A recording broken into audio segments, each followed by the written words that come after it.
راه الاشكال اللي عندنا في التظاهرات الكبرى هو ان هناك عده دول غتحضر وعده مواطنين هذه الدول غتجي باش تدير الفرجه، باش دير الحفل، باش دير.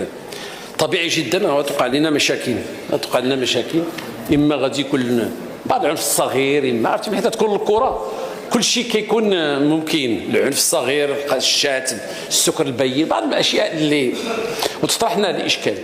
واش واحد دار واحد الفعل نشدو ندير الكوميساريه من الكوميساريه ندير السجن؟ شحال قدني راه غادي يجيو من العالم كامل في كاس العالم، افريقيا تجي كلها افريقيا كي غادي ندير.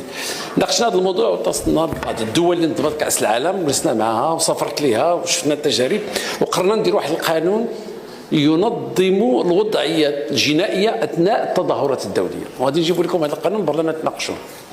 مفاده انه اذا كانت الجرائم العاديه ماشي ديك الجرائم الكبرى، اولا في كل ملعب كان فيه المقابله غادي تكون فيه لجنه كترأسها السيد وكيل الملك وفيها الامن والدرك والاجهزه كلها، باش اذا شي واحد ارتكب شي جريمه يقدموه تم ويتدار له محضر تم وتستمع له تم في الملعب.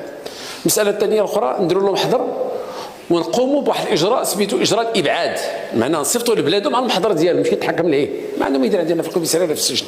لان اللي خطير هذاك اللي اعتقلتيه ما عرفتيه كيدير صحيا، يمكن تشدو لان دار واحد اللي فات ديال الكوميساريه يموت لك في يديك، اما لانه مريض، اما فيه السكر ما كلاش الدواء ديالو، اما وغيولي الموضوع ماشي هو كاس العالم ولا كاس افريقيا، ولا الموضوع هو هذاك اللي مات.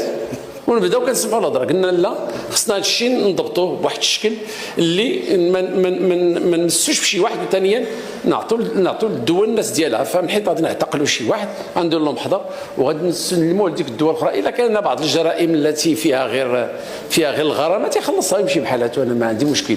ولكن هذاك اللي غادي يجي يتمتع بهذا القانون هو الذي له بطاقه الدخول الى الملعب، ماشي اللي جا الذي له بطاقه دخول الملعب، معناها جاي باش يدخل الكره، جاي باش تفرج في الماتش ماشي. وعندنا مشكل اخر، مثلا واحد اللاعب ديال واحد الفريق الوطني دار واحد الفعل جرمي، خرج دار شي تصرف وكذا وكذا خرق القانون، اشنو غنديروا؟ نهزوا له نصيفطوا لبلادو راه مازال ما كمل لي ماتش.